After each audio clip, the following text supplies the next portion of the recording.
Now today, May 12, 2025, it's Halalan 2025. And I know na probably ang dami sa inyo ay registered voter pero tinatamad kayo lumabas at bumoto dahil mainit ang panahon.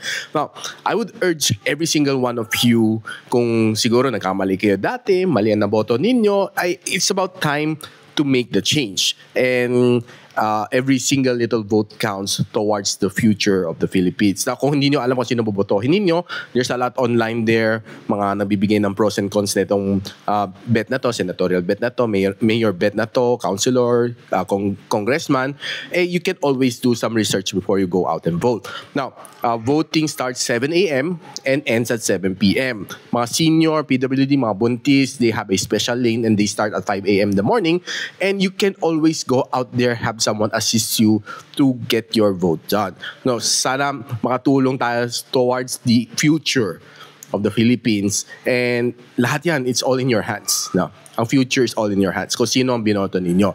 So I urge all of you to go out and make the wise choice. I'll see you there. Hindi pa ako boboto. Mamaya pa ako.